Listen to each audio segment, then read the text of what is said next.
Hello, this is Eric Deloche, and of course, I'm a book author, and you're on my show. I'm watching the show American Authors and Others, and we have, one of our best, uh, liked and loved and adored guests. And let me let him introduce himself. And he's always. It, we could talk for hours. It's just like that. But let me let him introduce himself to those that you haven't met him. You will get to know him on such a American scale, world scale. He's that type of individual that white, black, or whoever you are, you want. He's an important individual, VIP. Let me let him introduce himself. Eric, always a pleasure to be back. I believe this is show number 4 that I've personally been on. Dr. Lyman Montgomery.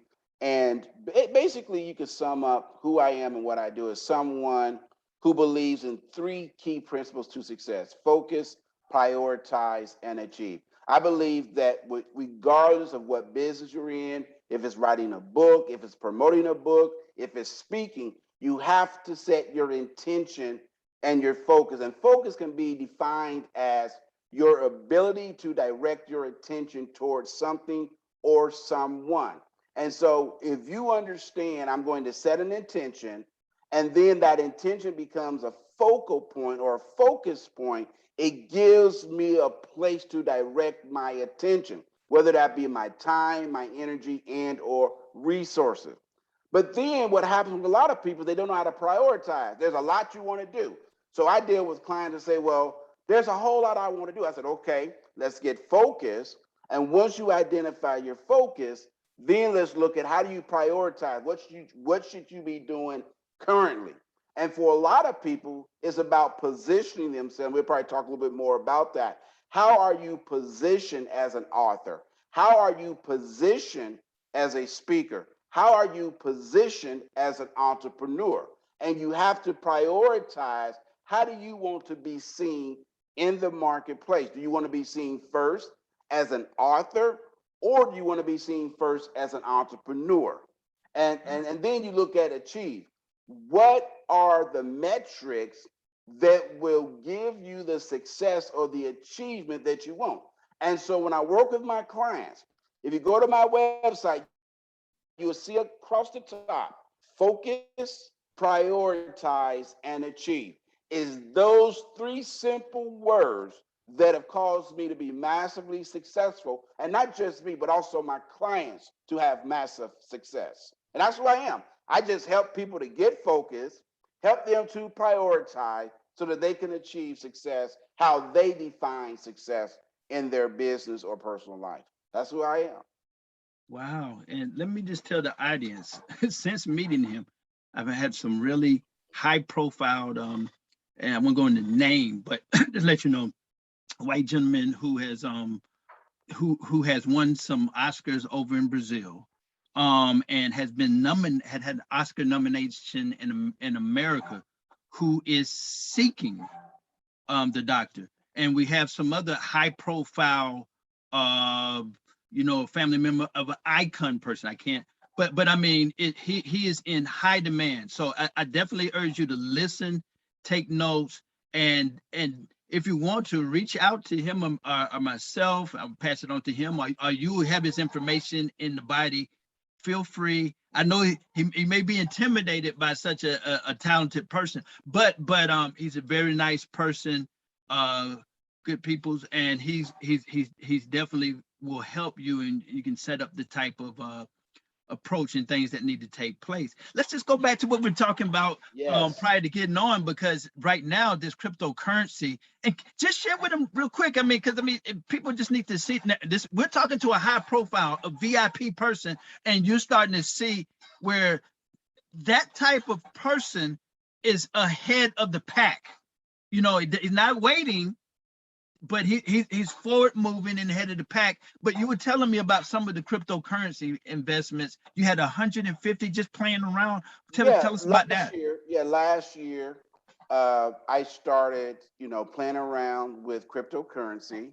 I used a platform. I used 2 platforms, Coinbase and Coinbase Pro. There's a number of different ones out there, but those are the 2 that I personally use. And so about a year ago, I said, well, I'm not going to put at the time, Bitcoin was trading right around 58,000. I'm saying, well, I'm not going to put that much money in there. I don't understand it. So I just took a very small amount, $150 that I put in there, and I just started watching it and learning how to trade cryptocurrencies.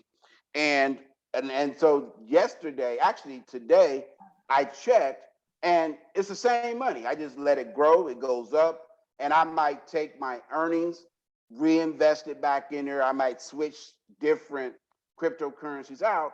And today, and I was just sharing this with you, I'm up, I don't know if you can see that, Yeah. 1351.05, in which you can see I have orders. It just went up 370.05. So what that means is basically these are orders that I'm looking at a cryptocurrency and I'm saying either through a limit order or what's called a stop loss order of saying if the currency move a certain amount, then I want to purchase it, okay? If it falls below a certain amount, then I want to get out and I take the profits out. So that limits my risk. And so that's just one account. The other account is that I was just sharing with you as an example. This is my Coinbase Pro. Again, this one I put, I think, 250, 300 in. Right. And again, you can see where it dropped to 1546, but now it's back up to 17. So the point that I'm making, and we were talking about cryptocurrency, and I'm not an expert on cryptocurrency. Don't write me asking me, where should I put my money? This is what I do, and I'm teaching my son. And so I made it a family affair. My son want to learn how to trade. I also do a little day trading as well, and have been pretty good at it. But again, I'm not an expert. I just shared this with my son. I was sharing with you. Here's the key to investing, whether you are investing for the long haul or trading, is only risk what you can afford to lose and not miss. The mistake that most people make is they have a feast or famine mentality. They want to so instead of paying their mortgage, someone told them, hey, I got a hot tip, and they take $1,500 and put it on one stock, and they don't understand the market. They don't understand indicators. They don't know what an RSI is. They don't know what MACD is. They don't know stochastics, whether it's fast moving or slow moving. They don't know anything about, and those are indicators that give you sell or buy triggers. And again, this is not a show talking about investing. And I'm not a financial, certified financial. I'm not giving advice. I'm just sharing with the audience that when you start making money, you may want to start thinking about how else can I expand my portfolio. So you have, for example, Eric, your speaking portfolio, the money that you earn from speaking, that's one income stream. All right, so you turn your speaking maybe into a program, right? Okay. Now you generate an income stream from doing trainings, right? Or workshops, webinars, all right? Then you publish a book. So you start speaking, you create a program, you get feedback, you refine. Now you take the knowledge, the experience that you've helped others that went through your webinar, and now you write a book. Now you have, look, 3 income streams that came from what? One talk. So you take that one talk, you package it into a program, whether it be a webinar or an online course. You start getting feedback, you start getting results, you start getting testimonials, you start getting endorsements. Now you have something that's ready for the masses, right? And now that becomes a book. Now you launched a book, you have 3 revenue streams. But then the book becomes a calling card to get you corporate keynote addresses or corporate training or online training. Now you have a 4th income stream. And it all began with what? Focusing on what is your signature talk, your signature message. When it comes to creating a lifestyle that you want, I believe that there are three things that people need to look at. The first thing you have to look at is, what is it that you want to do a year from now, 3 years from now, 5 years from now? Now, if all you want to do is buy a house, sit on the porch, have the dogs run up and down the yard and watch traffic, then you know what? You might be happy with, I only need one income stream. All right. But if you want to make a serious impact in the world, and you understand that to do that, it's going to create an opportunity for you to speak to a much larger audience, to have a larger impact. Well, you have to fuel that somehow, and it costs money to fuel that. But the key is, you only take your earnings to fuel that. And so what I tell people, and I tell this to my clients, is when it comes to how you position yourself in the marketplace, you also have to look at, what's the end goal? What is it that you're doing? You start with the end in mind, right? And work your way back.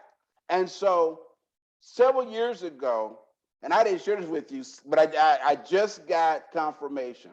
Several years ago, I said, I would love to speak to 100,000 people at once. Okay. I just got confirmation that I've been invited to, I think it's called the International Peace Day in Mumbai, India. 500,000 people. And I would be on the stage speaking in next year. Okay. Wow. I said I wanted to meet world leaders. Right. I've been invited to meet with dignitaries in the Bahamas, and I will be there in December at the palace there, meeting with Bahamian dignitaries. And also, because of my books, because of my relationships, I've also been invited in February to speak before the General Assembly of the United Nations. Now, what does all that have to do with writing books? It started with one book. Can I be a fly on the wall? Just go ahead, continue, go ahead. That's why I am so passionate about writers and authors. There are so many people that have a message, but they don't know how to get their message out. How did my one book, Shattered Minds, get opted to become a docuseries that will be released next year? Okay, called Unmasking Hope. And you can go to unmaskinghopethemovie.com and find out more about it. Because my book ended up in Hollywood. Eric Christensen read the book and took 2 years trying to get in contact with me and said, I got to have you in this movie. Right. Because the book did that. Right. The book, Focus Driven Lifestyle, which is my second best-selling book, bestseller book, okay? That book went around the world several times, and people started using it in their organizations to help focus their mind, to help understand how to position themselves, how to create focus, how to remove distraction so that they could have massive success in their relationships, massive success in their business, massive success in their personal life. And they said, you got to talk to this person. And I was introduced to someone who's very well connected worldwide. They said, oh my God, Lyman, you need to meet this person. Ladies and gentlemen, that is the power of a book. Wow. Wow. Okay, so let's go here to when did the speaking, back to speaking, when did speaking begin to be like an income stream, and when did it take off for you in in your, I guess, your career? Just let us see how did from zero to a million. What happened? This is what happened. Is I shared this story, I think the first episode I was on here. I said, and it's true, sir, I didn't learn to speak till I was 8 years old. Speech therapy for 6-7 years, every three times a day. And I had a teacher in 7th grade, Mrs. Jarvis, who forced me to learn the speech called The Creation by James Weldon Johnson. Okay. She worked with me, and I won the classroom speaking contest. Then it was the school. Then I went to the Rotary Club. I won first place there. And that gave me the confidence to go to state and win there at the state level when I was in 8th grade. And then in high school, people started saying, hey, let's get Lyman to talk. Well, when I went off to college, there was a friend of mine who was an adjunct professor that said, hey, Lyman, would you come speak at West Virginia State University? Wow. And I'm like, sure, I was speaking for free. Sure. And he said, well, I need you to send me an invoice of how much you're going to charge me. I said, charge you? He said, what do you mean? He was like, yeah, we have a budget. I need to know, how much do you charge to speak? I didn't know. I just threw out a number. I said, I don't know, $1,500. Sounded, I'm a college student. He was like, is that all? Oh, okay. He said, well, I want to book you for 2 speaking engagements. He said, because we got a budget of $5,000 and I got to spend it. I'm like, man, I should have said $5,000. But that really got me getting paid. And I started perfecting. But when it became making serious dollars as a speaker was about 7 years ago. I went to this organization that specializes in teaching people not just how to speak, but how to sell from the stage. And I invested in myself several thousands of dollars, went through their certification programs, went through every coaching program that they had. And what I learned was this, Eric, is if you are going to be a speaker, you need to master your craft. Okay. And that might be starting out at Toastmasters, that might be going to Rotary clubs, or just speaking for free to small groups, small audiences, right? But then you have to create what's known as a signature talk. What is it that you speak on? You can't be, or you should not be, rather, a generalist. Well, I talk on anything. What do you want me to talk on? Right. But being very specific, being very niche in what it is that you speak on. For myself, I only talk on 3 things. That's it. I'm either talking about productivity or Six Sigma, which is all about how to reduce waste and increase productivity, or I'm talking about focus, and they all tie in. And how to remove, when you talk about productivity and Six Sigma, it's about removing waste. When I talk about focus, it's about what? Removing distraction. So they nicely fit in. The third is about entrepreneurship, which if you are going to be an entrepreneur, it takes what? It takes focus, and it also takes having systems to increase your productivity so you're not wasting time. And so all of my programs align in that area. I'm either talking about productivity, I'm either talking about focus, or I'm talking about how to live a focus-driven lifestyle as an entrepreneur using those strategies, whether it be productivity, using the format or the platform of Six Sigma, which I'm a master Six Sigma black belt, or I'm talking about how to get focused as an entrepreneur. So on this show, I'm talking about writing books and selling books. I'm in that area of an entrepreneur, but also giving you a focus-driven strategy that you learn how to remove those distractions, those roadblocks, those writing blocks that will prevent you from putting out good works. Because everyone has a story to tell.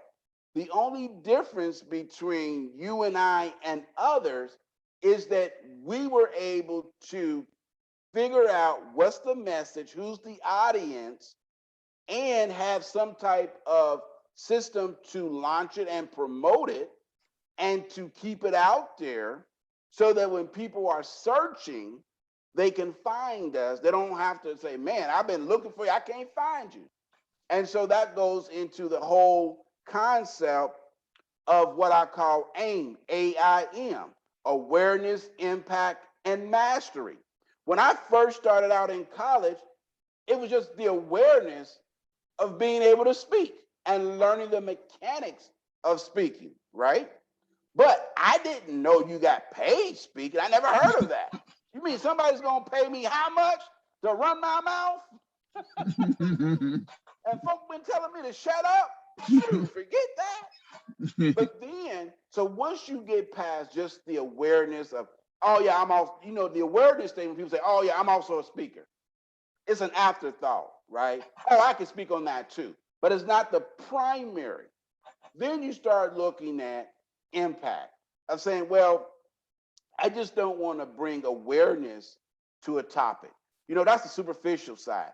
And if you look at majority of authors, majority of speakers, they just want to bring awareness, but they don't do the deep dive stuff.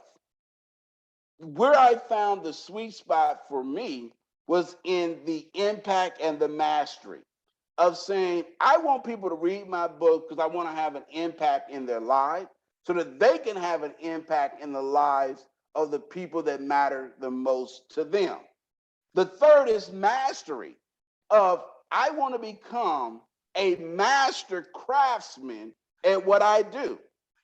And there's a difference between a generalist and a specialist or a master.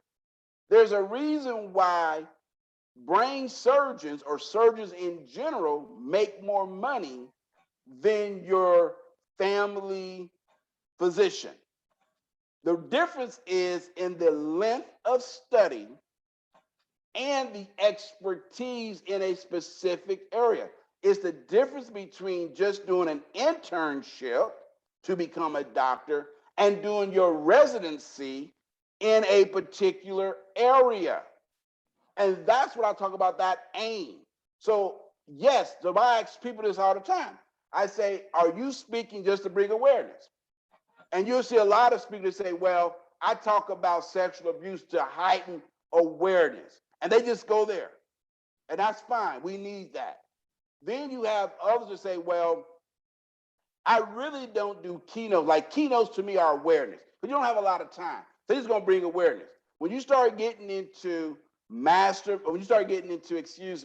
workshops, webinars, that's to have an impact.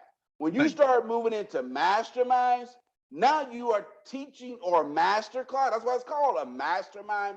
And is a deep dive where a person gets specialized knowledge and information to bring about a transformation. So another way of thinking about it is this.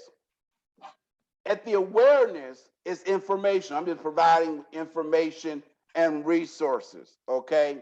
At the impact, you're talking about making transformation. You see what I'm saying? But when you get to the mastery, now we're talking about revelation, where a person said, oh my God, I see it. And now they not only have transformation in their life, but they want to create a revolution. That's what I meant to say, a revolution, not revelation, but a revolution. Because when you master something, you get excited about it, you begin to tell people about it, and now you create a movement, a revolution. So information, transformation that leads to a revolution. And that's how I got started. And so when I learned that, my career as a speaker took off because I wasn't just speaking on everything. I was very niche in what I was speaking on. And then I went and mastered that subject area. I mastered when it came to selling books. I mastered when it came to selling from the platform. I mastered when it came to selling on webinars and through social media. These are the platforms that allowed me to charge more and make more because I provide more value than someone who simply brings awareness. Does that make sense, my brother? That makes sense. I mean, like 2-3 times over. Wow. So do you, okay, with your people, say you go, excuse me, you go to a location where you're speaking and you have your staff or whatever. what do you think about feedback, and do you add and take things out? You see, you kind of take the temperature and see what's, yeah. Yeah, let me share a story. Okay. Yeah.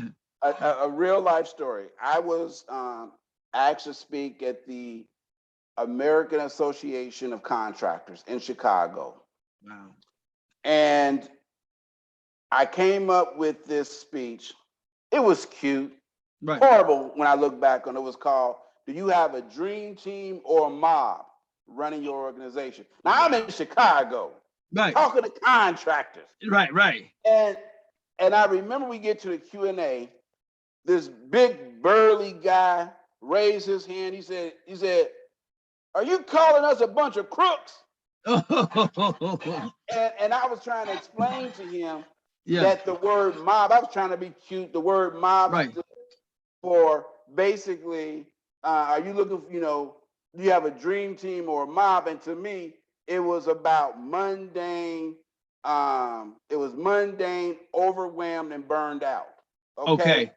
But I'm in Chicago. When they think of the mob, they ain't thinking about mundane words, overwhelmed, and burnout. They thought that I was basically saying that, asking a question, are crooks running your organization? Oh my goodness. So that was where, that speech fell dead. Okay. They were looking at me sideways. They didn't get it. Right. And I'm scratching my head, and I called up my good friend, Mark Anthony Garrett. Right. I shared it with Mark. Mark said, "Man," he was like, "change the name. Change the name." He said, "Don't ever do that again." Right. I changed. Here's this interesting thing. So I got the negative feedback. Okay. And they were right. I didn't know my audience, Right. I should have done my due diligence. This was about 14 years ago. I should have done my due diligence. I didn't really do it. It sounded cute, dream team, mob, okay. Right. And what I ended up doing, I took the same content, changed the title, and I got booked 21 times that year to speak all over the country. Wow. Same information. Wow. The difference between dream team or mob, I changed it to supervisory crossroads. Okay. And I had a supervisor at a crossroad with his hand like this. And that's what it really was about. It was about teaching supervisors how to make decisions when they're at a crossroad. Okay. I should have just said that. But I was trying to be cute, flash. Yeah. And it went nowhere. And so that's an example of taking the feedback. I'm always looking at how to make what we do better. Okay. And so we do surveys. I keep two colleagues of mine. Like I have a colleague named Janet down in Texas. Mm-hmm. Janet is not the person you call for a pep talk. That's not her. Okay. Janet is a no BS. I'm going to tell it to you like it is. If your feelings get hurt, oh well, it's your problem, not mine. So whenever I launch something, I wish I had known Janet before I did that speech. I would run it by Janet. I say, "Janet, look at this, tear it apart." And she'll look at it and she'll say, "I don't like this." Or she'll come back with 10 questions. But see, some people are afraid to have colleagues or someone that's going to look at what you do, tear it apart, and provide you with constructive criticism. I welcome that. If I'm doing something and it's not connecting with the audience, I want to know, what do we keep? What do we change? And so I take feedback and then I evaluate it and say, okay, is this just for this audience? Or is this coming across the wrong way and is offending people and is repelling people? Because the key is this, in the speaking business and also for entrepreneurs, there's only 4 reasons why people don't buy your books. There's 4 reasons why people don't buy your program. There's only 4 reasons why people don't give you their hard-earned money or swipe the credit card. And it's the acronym CANT, can't. Number 1, they don't like the cost, whether the cost is too low or too high. Second is they're not in a position to make a decision, or they lack authority. These are people that say, well, you know, I got to talk to my, you know, my wife. I got to talk to my husband. I got to talk to my partner. I got to talk to Uncle Joy. They're not authorized to make the buying decision. Oh, well, my partner makes all the purchases. You know, I listen, but they really control the pocketbook or the wallet. The third is I really don't see a need. You know, it's like if you're trying to sell me a book on how to stop drinking, Right. I'm probably not your client. I don't drink. Or Right. if you're trying to sell me a smoking cessation program, I'm sorry, I'm not your audience. I don't drink and I don't smoke. Right. So I don't have a need for it. And the fourth is timing. Okay. Man, you know what? If you had caught me like 2 weeks earlier, man, I just paid somebody. All right. What they're really saying is one thing: trust. They either don't trust you, they don't trust the product or the service, or they don't trust that it will work for them. So whenever I'm dealing with someone, I already know it's going to be one of four reasons. And I have tested this over 10 years. Wow. And every time there has been an objection or a rejection, I can put it in one of those four categories. It was either, because sometimes people think cost means it's priced too high. It could also be where it's priced too low. Because think about it. We've been taught if it sounds too good to be true, run. Right. Right? Right. Because there is the perceived value versus the real value of something. Good example: Nike, Air Right. Jordan specifically, right? Right. If you and I were to look at the real value of what it costs to make that shoe, it's probably right around $15. I go as high as $20, right? Mm-hmm. Right. Just to make it, the materials, whatever. That, you know, the labor that goes into it. Mm-hmm. But people aren't buying Air Jordan for, you couldn't give them away for $20. They say, oh, those aren't real. Those Right. are fake. Those are knockoffs, right? Why? The perceived value is why people pay. I don't know how much they cost now. What, 3, 4? Right. I don't know, 180. Right. You know, I never bought a pair of Air Jordan. Me neither. Me neither. But you understand what I'm saying? I understand, guys. If you could take a car, there's no way that a Phantom should cost $300,000-$400,000. You look at all the metal, all the wiring, it's probably the same as if you had a Hyundai. Right. But one you pay $20,000 for, the other you pay anywhere from $200,000 to $400,000. Now we're talking about Bugatti. Right. You're paying $750,000 to $1 million. Why? Wow. It's the perceived value. Mm-hmm. There's no diamonds in there. Right. Right. Right. Right. You know, there's not a platinum steering wheel, Right. but it's Right. the perceived value. And people always will pay more for the perceived value of a thing than the real cost. But the problem that we make when it comes to speaking, and specifically, is we equate the real value of the real cost. Like, wait a minute, you know, well, you know, pay me, you know, $25 to speak, because that's how much I make on a job. Because that's Right. the only comparison that we have. So when you start thinking about, again, awareness, yeah, you're only gonna get a couple of $100, right? But now when I start talking about impact, if I can show you how to have impact in your relationships, impact in your community, impact on your job, what's the perceived or the value of that? Now, when we move to transformation,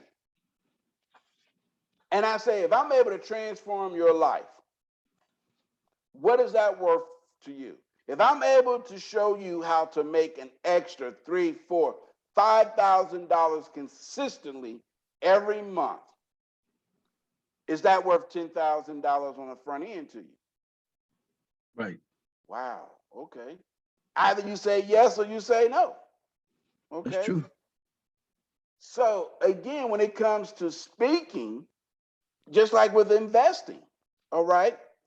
And I'm tying all this in together. Somebody might be saying, wait a minute, we start talking about crypto and all this. What we're really talking about, Eric, is a framework. Right. A framework of speaking is an income stream. Okay. Publishing and getting your book published is an income stream.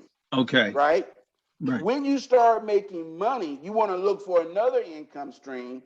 And that income stream might be taking some of your profits, only what you're willing to lose, and start looking at cryptocurrency or looking at the stock market or looking at mutual funds, whatever it might be, real estate, because you want to create systems that are self-perpetuating. What I mean by that, they make money while you sleep.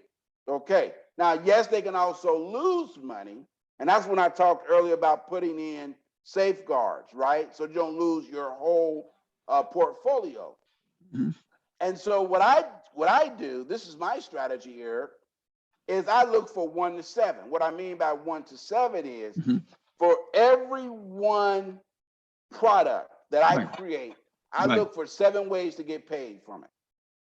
Wow. 1 to 7. And let me just share with you with speaking, how you get paid 7 different ways from just speaking. Okay. And I gave you 3 of them already. Right. I think I gave you 4. Number 1 is speaking itself, right? Okay. Like going back to University of West Virginia. I spoke, I got paid $1,500. They invited me 3 months later. So a total for that engagement was $3,000. But that was it, right? Right. One and done. Got paid once, that was it. So that's number 1 is speaking, direct speaking, right? Very transactional. Second is to take that signature talk and create a program, a workshop, right? And now I'm getting paid by multiple people who attend that workshop rather than just one organization. So maybe I got paid $1,500 from the organization. That workshop, I'm charging $1,500 per person, if it's good enough, or $750 per person, right? So now I'm making 3 times as much doing a workshop, a half-day workshop, than if I just did a keynote for $3,000 or $10,000, what have you. So that's number 2. The third way is you create a book, and now you get book sales, right? The fourth way that you get paid is through affiliate marketing, in which you say, hey, I'm going to give a percentage to people out there selling my product.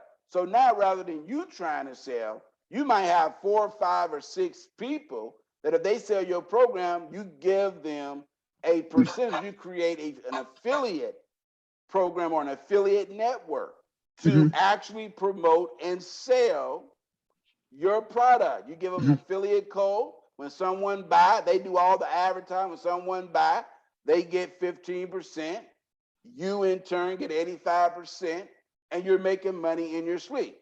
The fifth way that you can make money, again, from just speaking is where organizations, and this is one of the ways that I get paid very nice, right, is there are organizations that are looking for trainers. Okay. And they will pay you to use your own content. Right. They have an audience. They will do the marketing. They just need content, right? And so now they pay you to present the material that you created, right? They put you on a schedule. You become one of their trainers, okay? So there's a number of people that are good that people reach out to and speak. Right. The sixth way that you can make money again just from speaking is doing your own live events where you now host your online summit, okay? Where you bring in speakers. And what you do is you may say, listen, if you want to speak at my event, there is a process, an interview, and if you are an emerging speaker, we will give you 15 minutes on our platform and you pay $500. Okay. Okay. And again, it's your summit. And then the sixth way or the sixth way, I think I'm up to six, is not just doing an online summit, but actually doing an in-person event.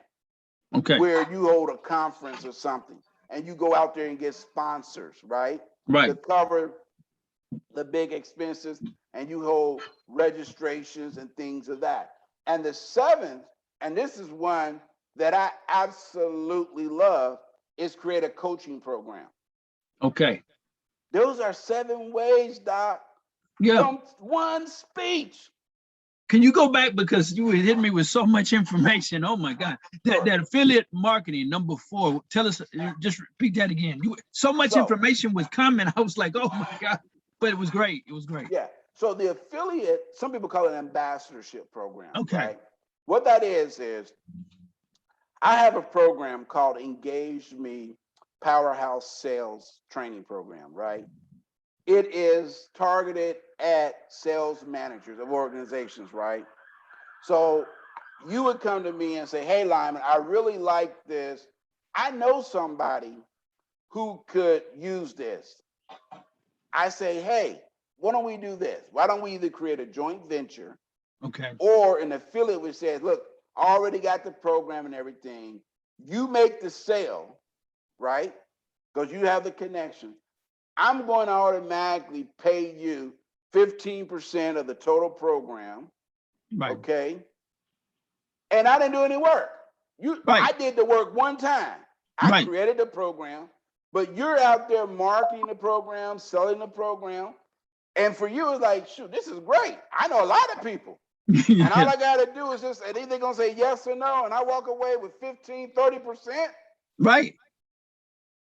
It's a no-brainer. So that's what I meant when I said an affiliate, where they're not an employee, they're affiliated with you. Right. And you see it a lot of time with online program or online courses, which actually is another way you can create your own online university. Okay. Where you would take all your programs and people like on Teachable or Thinkific, or there's a number of different platforms out there where people can take your content that came from a speech and you put it into modules, and they could pay $600-700. And again, you're making money while you sleep. And so when I coach speakers, I ask them, tell me your 7 different funnels of making money off of that speech. And they look at me and go, huh? Yeah. Because no one teaches this.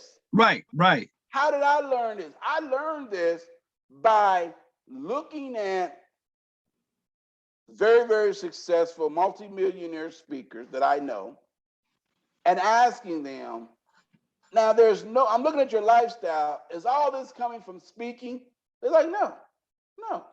And they began to share with me, some of them would do speaking, like keynotes. Others would do books. Others would do programs. And some would do coaching. And so what I looked at is, wait a minute, what if for every single topic, I only talk on 3. Right. But think about that. Yeah. 3 subjects, and each one has 7 income streams. That's 21 income streams.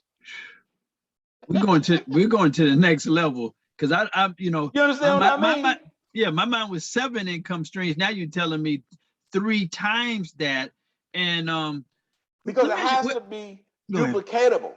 Right. Yes. No. Continue whatever you're saying. I'm just going to say it has to be duplicatable and replicatable, because it can't just be, well, Lyman can do this or Eric can do this, but my clients are doing this.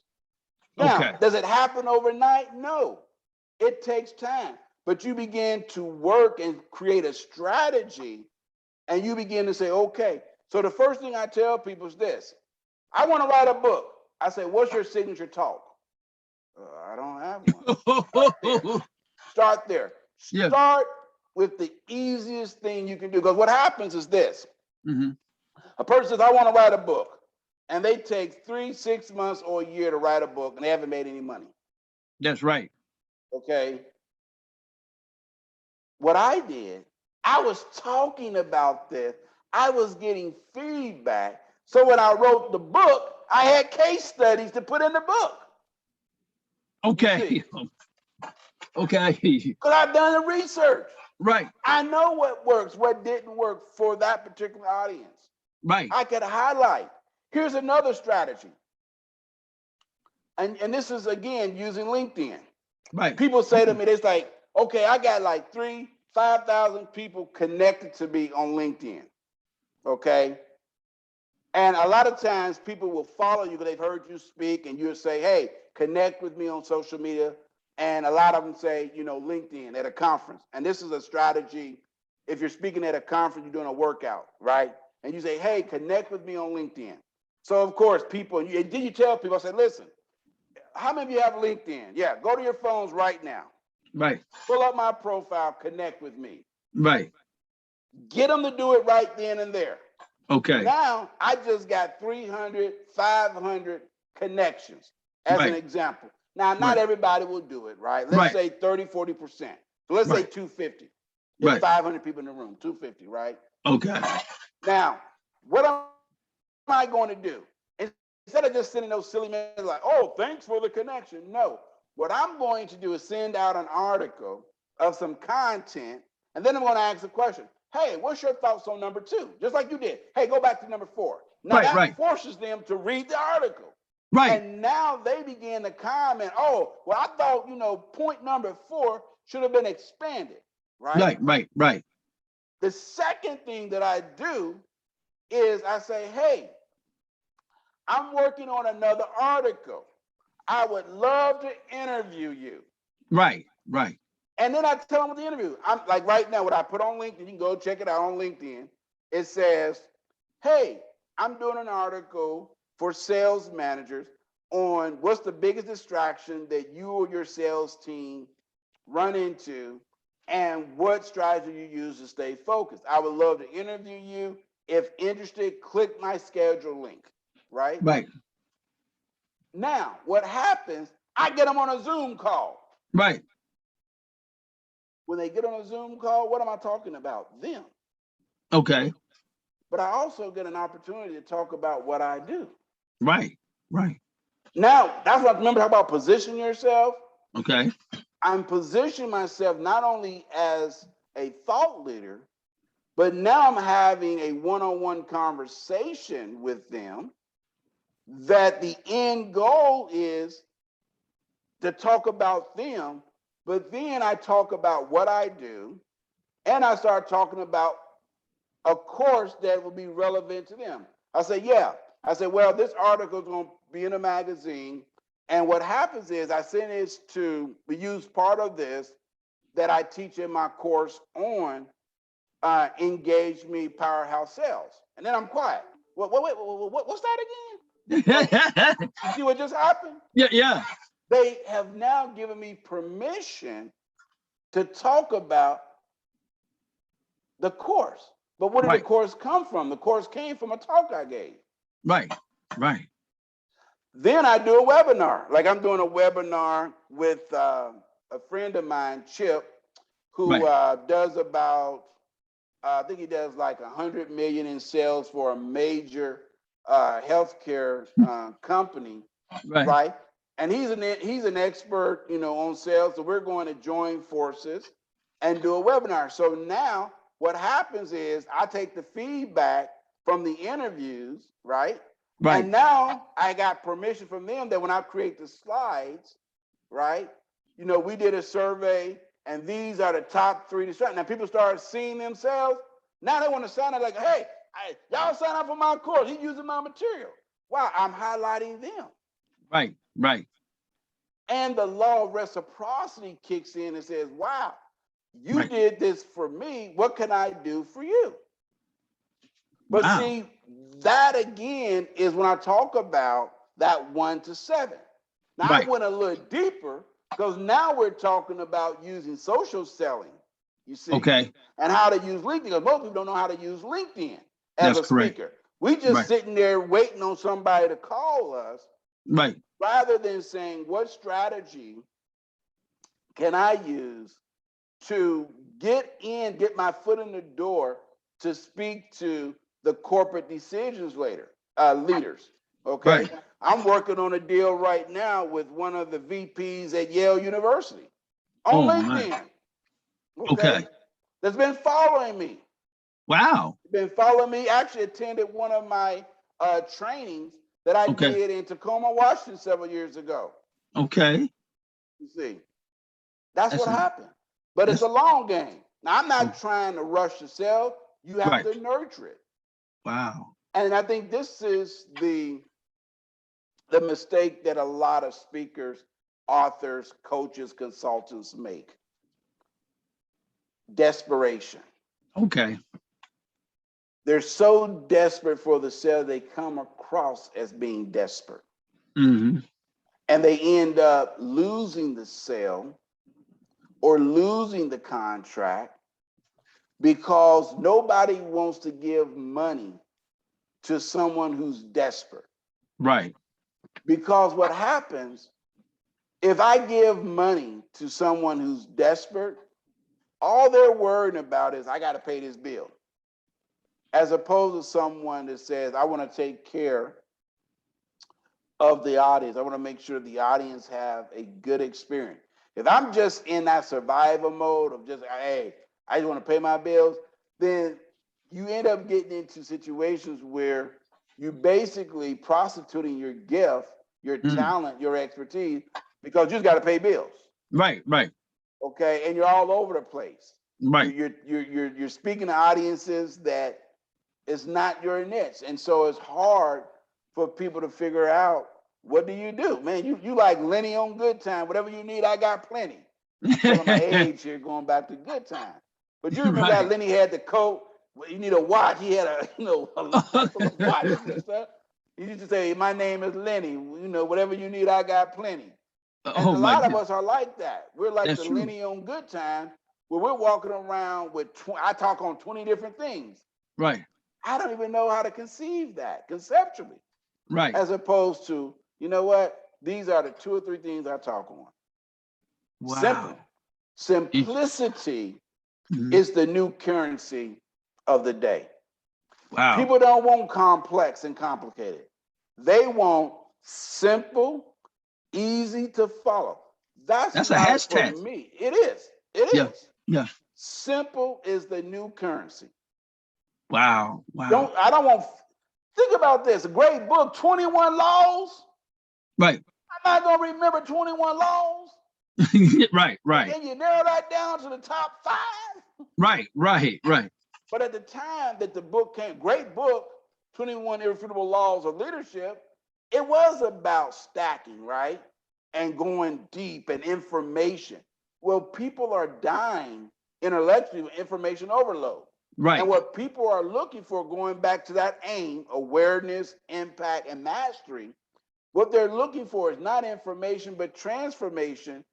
And very few looking for a revolution, to create a revolution, right? Right.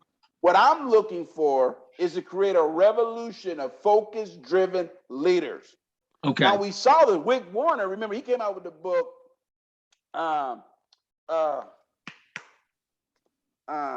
what was it? Purpose-driven, right? Remember Okay. that book? Right. He created a whole revolution. He Right. started getting purpose-driven everything, right? Right. Right. You go back to another revolution was chicken soup, remember? Right. Right. You had, you got what? Chicken soup for the turtles now. Okay. Chicken Okay. soup for your dog. Right. Chicken soup for your grandma. But it started Right. out chicken soup for the soul. Right. But it became a movement because that book was not just bringing awareness, but it was transformational, that now it became a revolution. Right. And so again, not just awareness, not just information, but transformation, and also creates a revolution. Wow. Wow. Well, let me go here. Tell us, because I mean that is you're going to the pinnacle when you tell us about the United Nations. That is quite an honor and Yes. that's Yes. yeah. Relationships.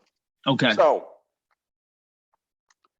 I was invited to speak for this international company over in Europe. Mm-hmm. And Markham Image is the name of it. Mm-hmm. And did a wonderful job. Reviews were off the chart. And they're in the printer business.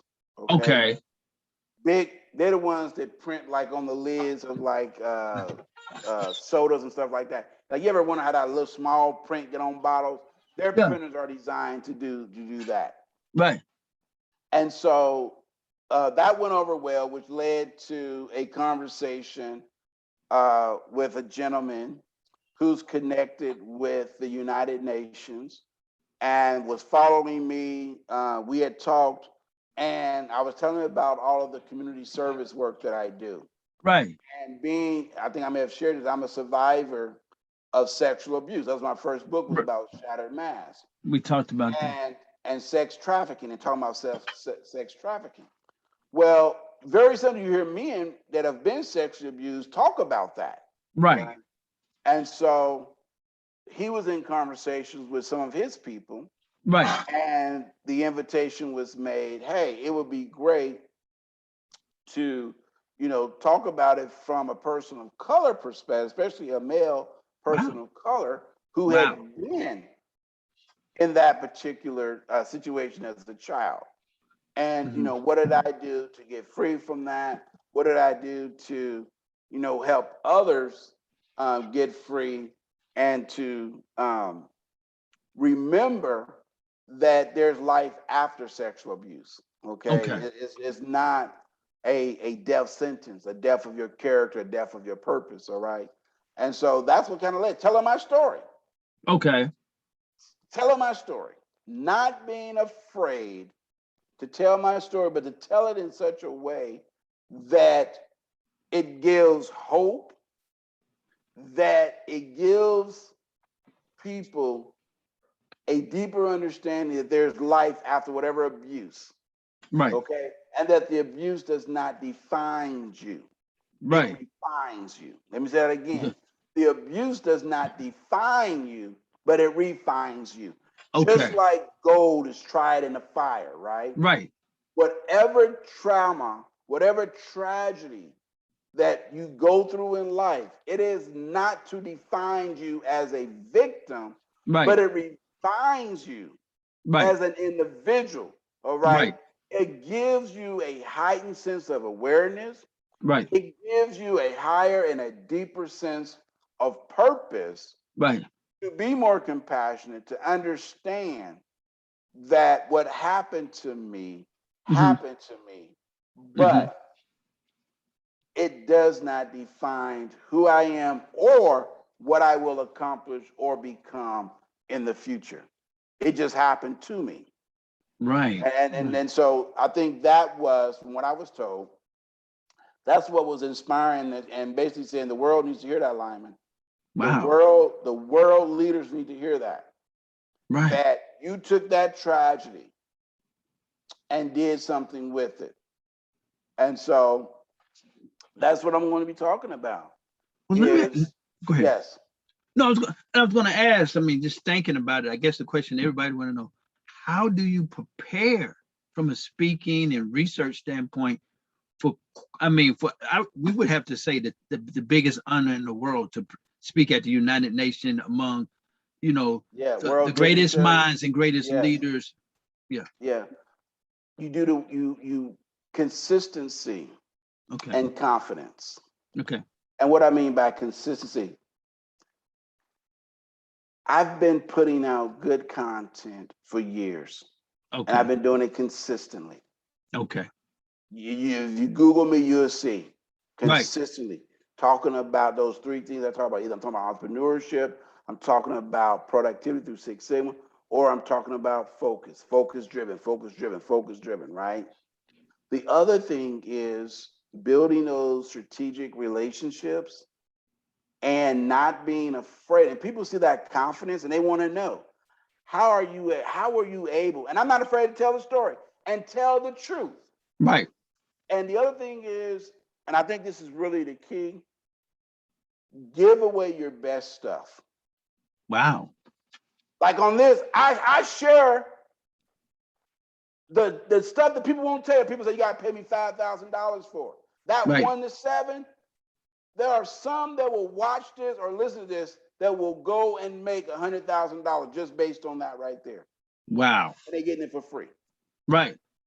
So I tell people, listen, I'm afraid somebody gonna steal my stuff. Right. If you're afraid that somebody gonna say it ain't that good, Wow. all right, give it away. Give it away. Because here's Wow. the key. Right. Even if they steal all my stuff, right? I Right. have so much content and produce so much content. People say, well, that kind of sound like Lyman. Why? Because my DNA is infused in it. Right. Right. Or it comes across as a cheap copycat. And Right. people say, well, kind of like Lyman, but it ain't Lyman. Right. Right. Okay? Right. And because no one can do what I do better than what I do. That's true. That's true. Just like with you, no one can do what you do better than you because Okay. it's you. It has Right. your DNA, it has your signature, it has your Right. energy infused in it. Right. Right. And that's what makes the difference. And so Right. think about this. I've been doing this for at least 20 years. Wow. Wow. I've been putting stuff out for 20 years. I just get invited to the UN. Yeah. That's not overnight. That's Wow. consistency. Consistency. Wow. And That's go ahead. Go that's ahead. that's staying up late at night trying to figure out. I got to make this work. Right. Lord, Right. I need some help. Right. Right. And so the invitation to the Bahamas to Mhm. meet with the dignitaries there, all right? Matter of fact, the invitation to India, I just got a text message. We Right. speak to 500,000 in India. Wow. Wow. This is 20 years in the making. Wow. Wow. To have Hollywood call Right. to do a movie, Right. 20 years in the making. Right. I wrote the first book, Shattered Minds, in 2010. Okay. I didn't get the movie deal till 2020, 10 years in the making. Wow. But I saw myself Mm-hmm. being in the movies. I Wow. saw myself speaking to Right. 100 plus thousand.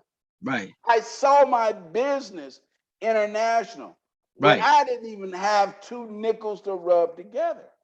Wow. And Wow. so again, it goes back to that mindset. Remember, I started out by saying, what do you see? How do you see 1 year, 3 year, 5 years? Write it down, put it on the board. Right. What does your focus board look like? Right.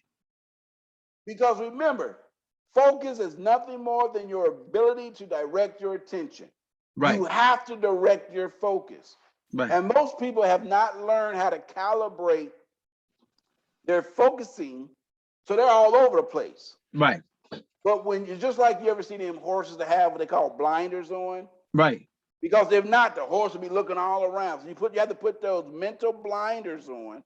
Mm-hmm. You know, the Bible says, look neither to the left nor to the right, but to look straight, right? Right. And there's a reason for that. What the Bible is really saying is get focused. That's what Okay. it said. Get Right. focused, man. Right. Because focus, prioritize, and then you can achieve whatever you want. Wow. And let me ask you this.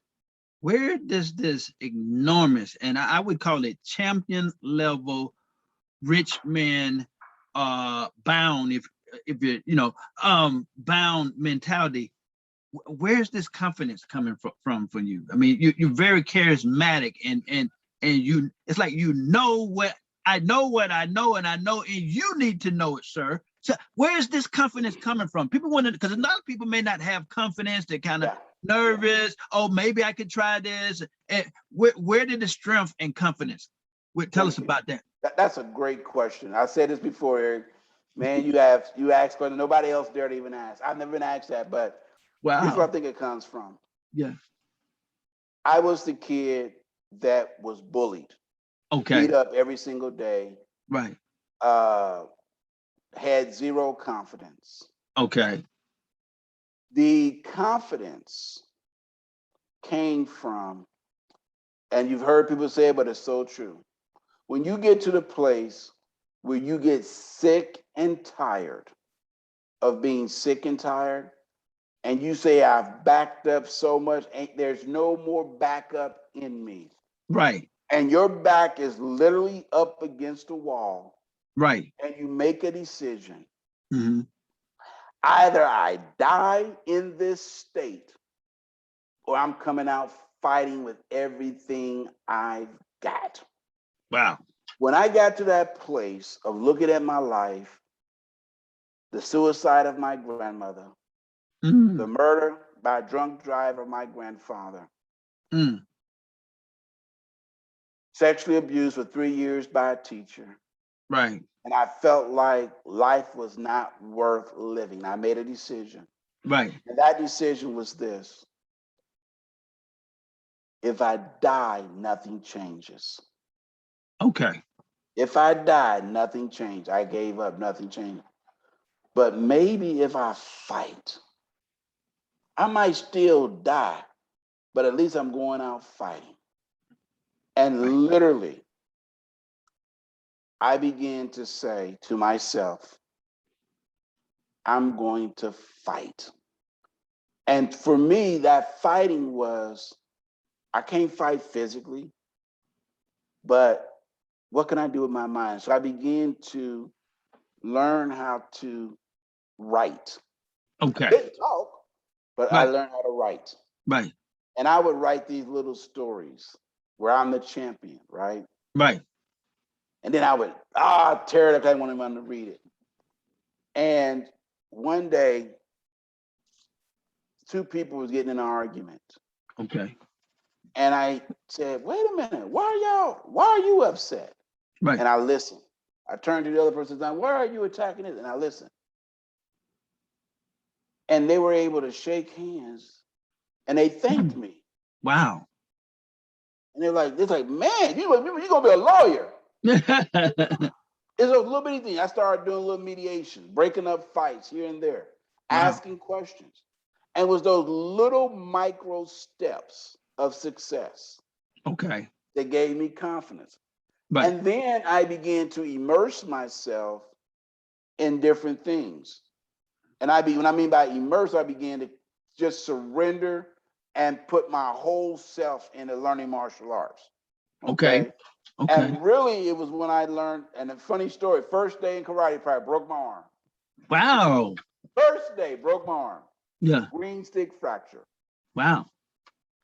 And my dad had already paid 6 months in advance. He was that type of guy. He would always pay 6 months in advance because he wanted you to have a 6-month commitment and not just give up. So a week go by and it's time for karate practice. And he says, Pat, you got practice, boy. Right. I'm like, but my arm broke. He's like, yeah, you got 2 arms. Use the other one. Wow. And I was horrible at karate, but Okay. I stayed with it. And I got better and better and better. And so really, I think my martial arts training gave me a lot of confidence, especially when you learn how to break your first board, and then you learn to break bricks, and then you win your first tournament and things of that. So, but the real small micro steps. Right. And I think success breeds confidence. Okay. Okay. And when you start having successes and you feel good and you're able to articulate how you got those successes, then the confidence comes. And I always say there's a difference between being confident and being cocky. All right. Okay. Okay. The difference is, as you alluded to, confidence is nothing more than stating what you know to be true. Okay. I speak what I know. Okay. What has worked for me, what has worked for my clients. That's the confidence that I have. That's the assurance that I have. And I won't waver from that. Okay. Right. Where people become cocky is, this is the only way you need to do it. You can only do it this way. When you start getting into those qualifiers, like this is the only way, I'm the only way, you can only do it this way, that's when you become cocky. Okay. Because you may have a good approach to how you do something, but it's not the only way. Right. And I think young people have found this out with math. you know, we were taught to do math a certain order, and these young folks come around, they're like, well, why you do all that? Why don't you just do it this way? And they get the same answer. Right. And I've had young people come to me and say, you know, Dr. Montgomery, I don't understand it. You know, the teacher criticized me. I got the same answer I showed her. Now I got the end. It's like, no, we got to do it this way. We got to follow this system. Right. All right. There's a video, I think, on YouTube that went viral where this teacher kicks this kid out, and the kid is talking about that's what's wrong, and why young people don't learn is that you don't give young people an opportunity to express themselves the way they want to express. And he's walking out, and it went viral. But there's a lot of truth in that. That's true. We don't allow people to uniquely express themselves the way that they want to. We put them in boxes. We say, you have to do it this way. Right. When I teach people how to speak, I don't want you sounding like me. Okay. I'm nasal, I'm country. Right. Okay. I want you to sound like you. I'm loud. Right. I don't want you to be me. Okay. I went through that. You know, when I first started speaking, everybody said I sound like Dr. King. You know why? I was trying to sound like Dr. King. Okay? You sound like it. That was good. Yeah. I had to find my own voice. Right. I didn't like that I was nasal and I was country. Right. Well, boy, you're country. Right. Okay. I didn't like the fact that well, country is a beautiful thing. Yeah. Being country is a beautiful thing. You know, that I had a southern drawl. Okay. Okay. You know? Like when I say summers instead of summers. You know. Okay. Okay. I just had to be me. Right. Right. I'm not starchy. I don't know how to. Right. I'm just me. I'm just gonna be me. Right. And when I found how to just be comfortable being Lyman. Right. Okay. Yes, I'm gonna draw out some words. That's right. just who I am. Right. Like you said, country is beautiful. I appreciate that. Oh yeah, I'm country. I'm country. Yeah. You know. Yeah. Yeah. It's amazing. And I think what I draw from you is that show up can allow you to go up. I'm just throwing somebody. You got to show up. You can take it because you but you got to you showed up. You came. You and it definitely started with what your father was saying. Look, I paid this, and you worked it out, and you went through it, and you became successful. Yeah. You never gave up, and then you said as you saw success, breaking a brick or breaking a thing, then the confidence came more. Yeah, yeah, and that's what happens. You know, the first time, and I got some videos out there where I'm at a conference, and they're breaking one board, and the guy looked at me and said, "All right, now I want you to break two boards." And I break two boards, they're looking like, wow. Wow. You know, I could have broke bricks and everything, but you know, right. But there's a technique to it, right? Right. There's physics behind it and everything, and anyone can do it, you know. Right. But it's just the idea of breaking through this, you know, breaking a board or bricks is a metaphor for breaking through whatever wall or boundary. That was amazing that you have. That's all. That's all it is. I love that. That was great. You got to use that because that's beautiful. That really kind of gave the picture, you know, of life. You know, yeah. You know, being able to break through things. Right. You know, it's sort of like what Les Brown said once. Les Brown said, when you're faced with opposition, and there's a door, you ask yourself, do I continue to kick the door, knock on the door? Or do I go around and look for a window? Right. See, too often we trying to break through this iron. You ever seen them doors that got the metal bars on them? Right. I think you're trying to break through that and there's a window wide open. Right. But you don't want to go through the window. Right. To get into the house. Right. Okay? Because everyone told you got to go through that door.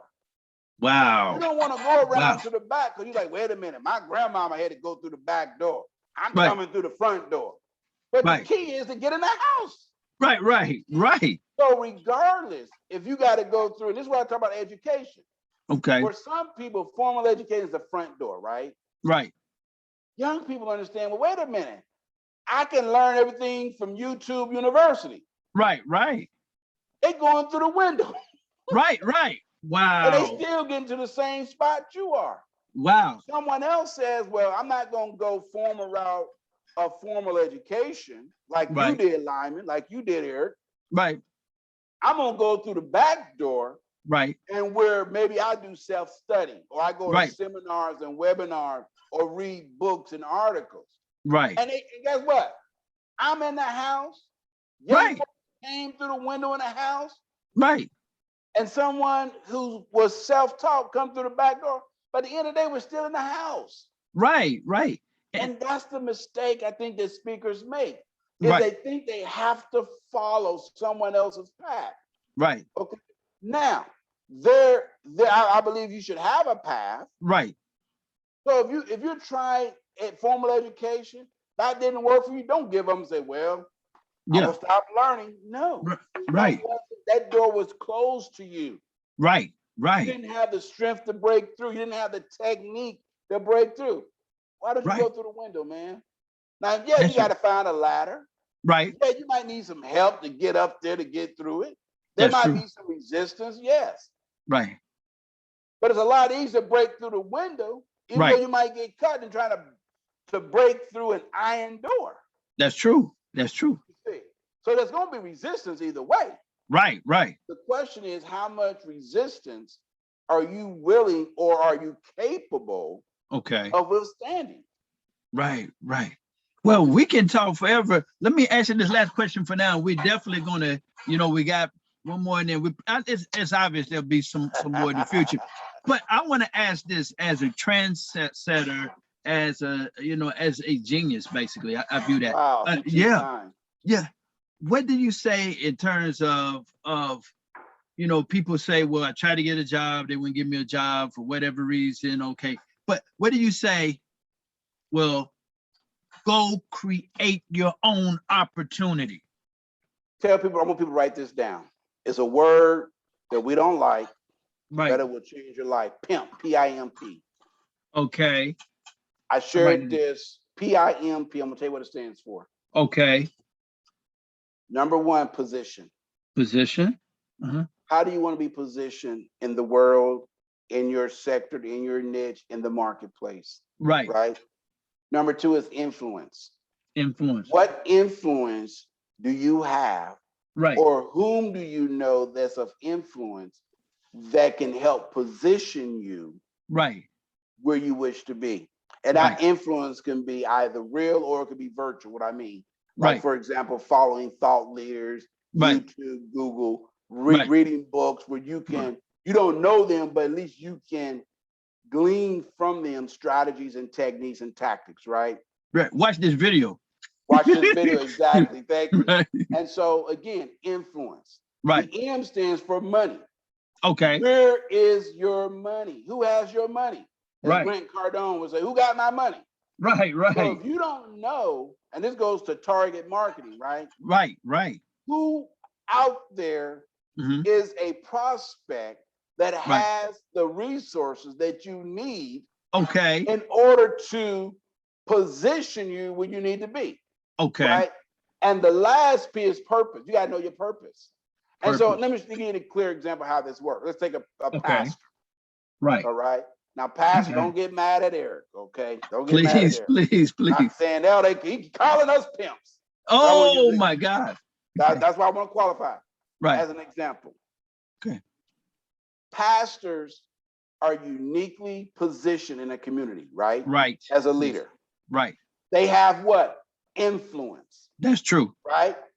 They know how to raise money through tithes, offering, benevolent funds, right? Right. And what's their purpose? To get you and I from going to hell into heaven. That's right. Let's take a teacher. Right. A teacher is positioned in the classroom to do what? To teach young minds. Through what? Okay. They have influence because a good teacher can influence that young person to want to do the work on their own volition. Right.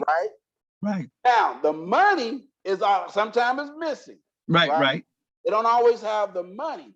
Right. But what they do have is they can show you how to be in a position to make money, like a college professor. Right. Think about this. A college professor Mm-hmm. may be teaching engineering courses, Right.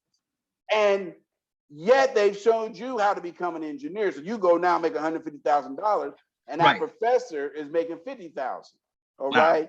So Wow. it could be they can show you how to make money, even though they're not making that money. Right. Right.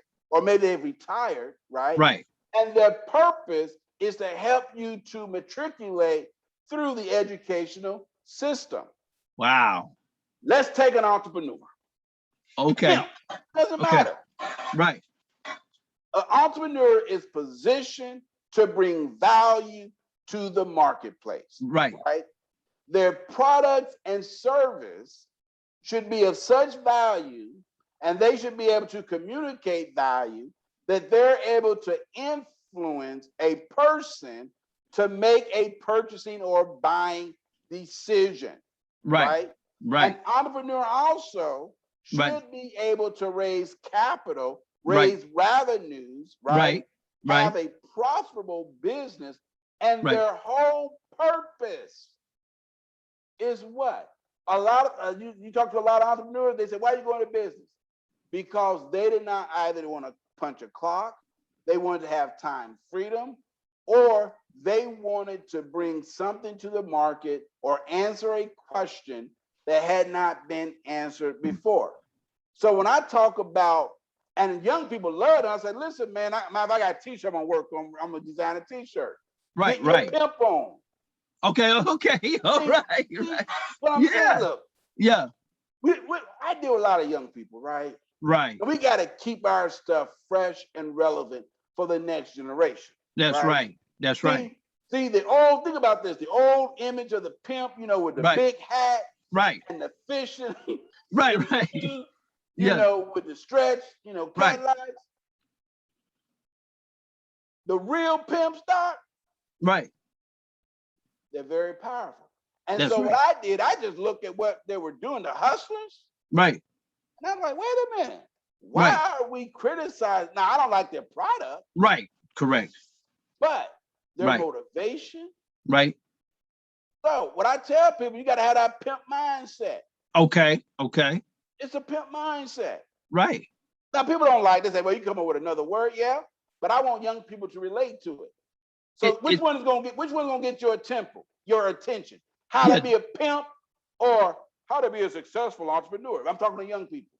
Right. I think the first one, and another thing I want to say is that we're a certain age or whatever, but I put even people a certain age or whatever, kind of a youthful, you have that, a youthful energy. You're like, back to we were talking about Jay-Z, the 40s the new 20, 50s the new 30. You have that young energy. So you're going to relate to people that are older, and you're able to relate to younger people. Right. When I'm out there, when I go back home to my hometown of Dayton, right? Right. When I go visit my mom, and I see the young cats out there on the block, right? Right. They respect, you know what? I'm not coming there, man, to Right. beat them up. They Right. know I'm coming to drop some knowledge that will lead to transformation Right. and an impact. Right. And I sit there and say, hey, man, you getting your pimp on, doc? Right. Right. What are you Right. talking about? I said, look, man, listen, don't get it twisted. Right. Right. I'm pimping like y'all. Right. Right. Like, what? Now I got that attention. Right. See, the key to being a successful entrepreneur, number one, you got to get the attention. Right. Okay. So the Bible says, he who wins souls is wise. Right.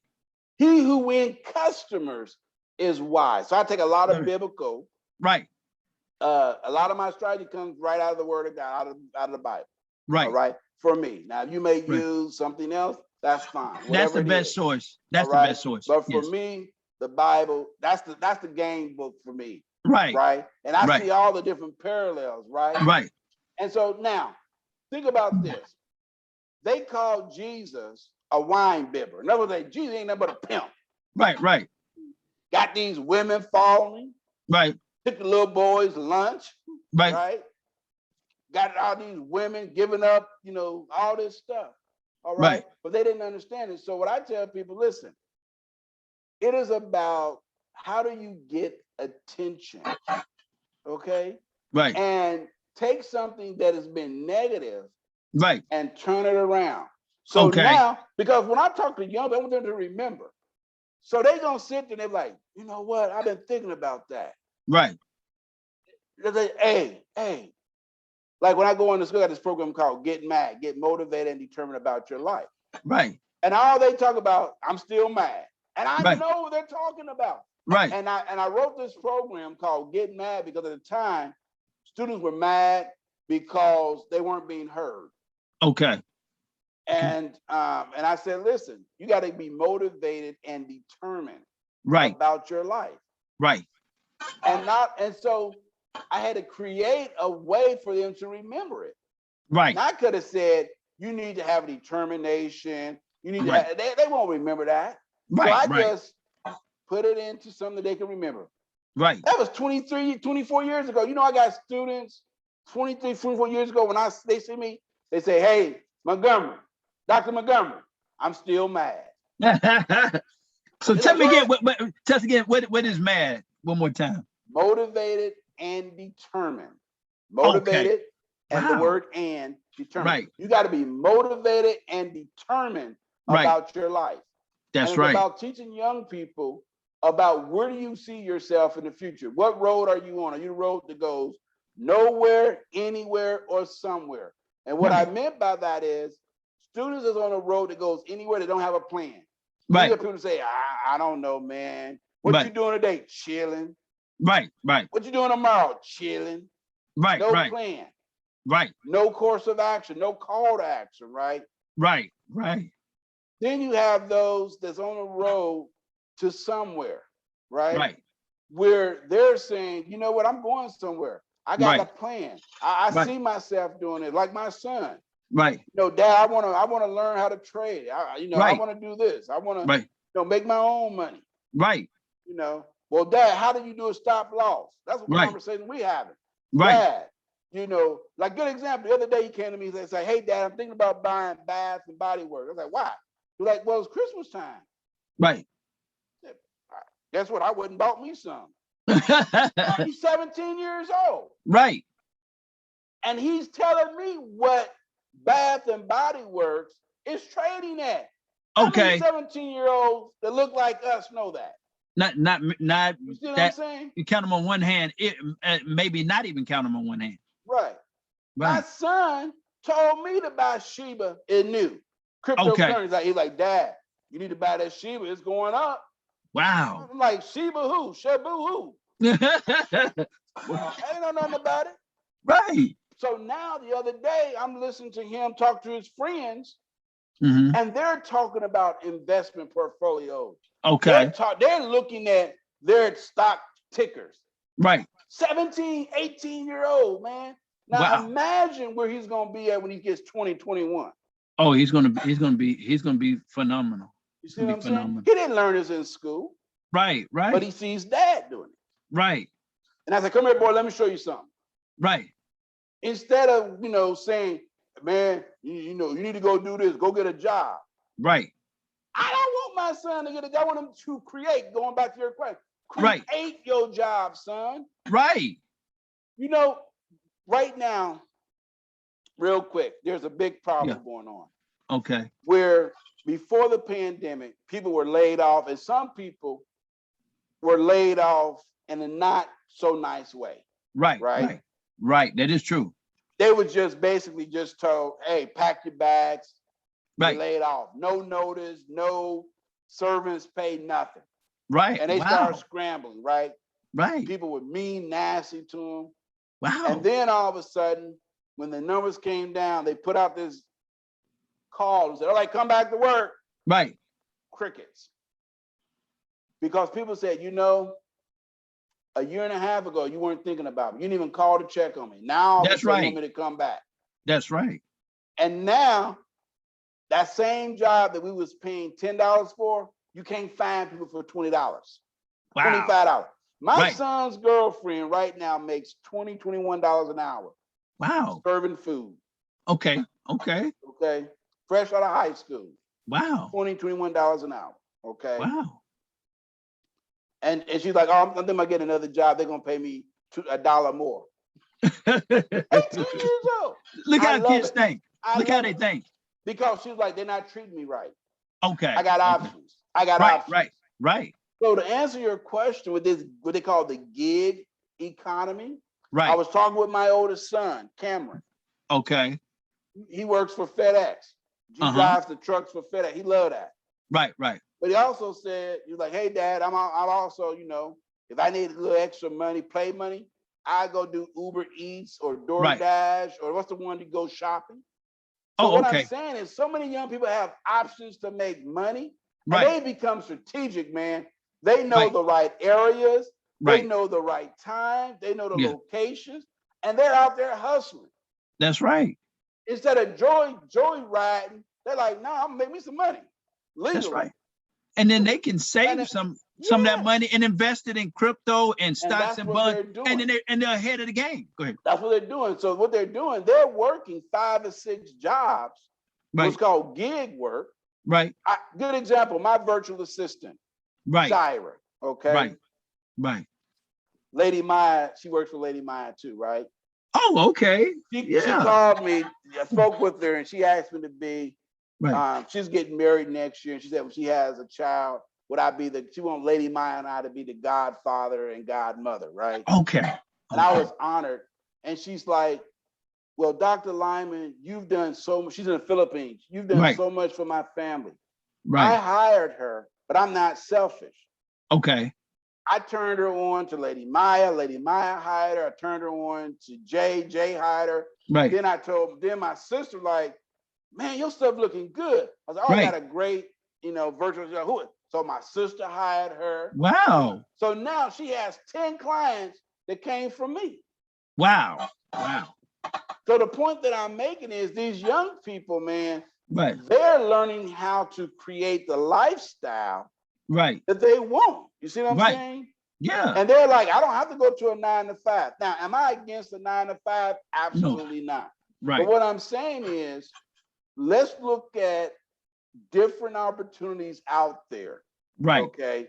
That would allow you. Right. Because right now, I'm seeing people making more money Right. than they've ever made in their life. Wow. And we have industry still that they can't find people to work. Wow. What I think it is, they don't want to work for them. It's not that people Right. don't want to work. That's true. They have had a taste of entrepreneurship. That's They've right. had a taste of what you and I enjoy. Right. And they're like, Right. why would I go back to a 9 to 5? Why would I go work for somebody that don't care nothing about me? Right. They don't treat me right. They don't pay me anything. And you Right. want me to come back and do what? Right. No. Right. I have options. And Right. that's what my daddy taught me. My Okay. daddy said, boy, I don't care how many degrees you get, keep Right. you a hustle. Okay. That was the advice Pops gave me. Right. He said, boy, he said, you never know when the man might lay you off. Wow.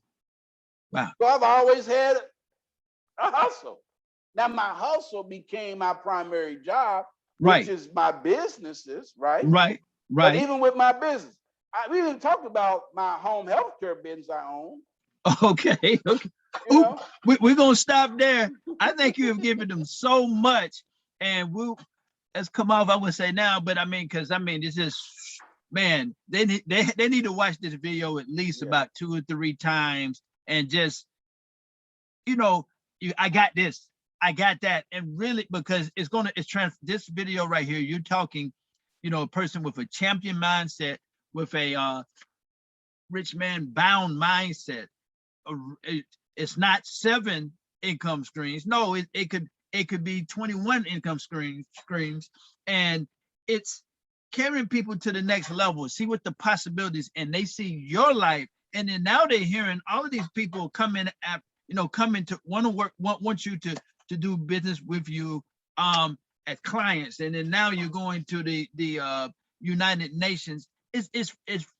They're seeing a winner. They're seeing that fruit is coming up, and the success. So only thing I can say is, whoa, we really got into it today. Yeah. You got more than what you bargained for. I got way more than what I ever thought I was going to get. And so at this time, we're going to let him just tell us where we can find him. And I guess people that are writing books or whatever, you know, I think this is the person. Okay. Yeah, And real easy. You can find me on the internet at Lyman360.com. Lyman, Lyman 360.com. And or you just Google me, Lyman Montgomery, real easy to find, but Lyman360.com. The other thing I would just say this as we wrap things up. right. If you hear nothing else, just remember these 3 critical pieces of information: focus, prioritize, and achieve. Set your focus. Focus is your ability to direct your attention towards someone or something. Where do you want to go? What's your focus? What's your intention? You set that. You prioritize. What do I want to tackle first? Because it's all about energy. Where do I want to give my energy, my time, my resources, my money, my attention to? You have to prioritize. You can't do everything at once. And you may start with just 1 or 2 things. Okay, you may have 50, but just start with 1 or 2 things, right? And that's what we start talking about. Instead of saying, I want to do 21 income streams, just start with 1. Write your speech. What's your speech? Before you want to write the book, I want to write a book. Well, what's your speech? Right. And then when you set your focus, you prioritize the work and what you want to do first, second, third, etc. Now you're able to achieve not just success, but what Tony Robbins called massive success. Wow. Wow. Thing I say, we got so much information, and like I said, so many people and high profile individuals as well. I mean, regular people to high profile people, I know personally, I can attest to, are seeking, I mean, strongly seeking to work with him. And I'm sure a lot of you listening out here now are going to want to work with him as all. You see that confidence and that know-how. So we've been blessed today. Of course, it'll be another one and probably some more in the future beyond that as well. But we really appreciate you being on today and really dropping knowledge, really enriching the minds of the young, middle-aged, and olders, rich, of all walks of life. We really appreciate everything that you did today. It was amazing. I appreciate it. Thank you so very much. It's always a pleasure to be here. And as always, stay focused, my friends. I can say nothing else besides that. Stay focused, my friends. He gave it. So this has been another episode of American Authors. I just let him stick around for a quick second. But to you guys, you got more than you got more than a wealth of information. You got a treasure of lifetime of information. And we'll see you next time on American Authors and Others. And this was a great VIP that came on today. We'll see you next time. Okay, bye-bye. Okay.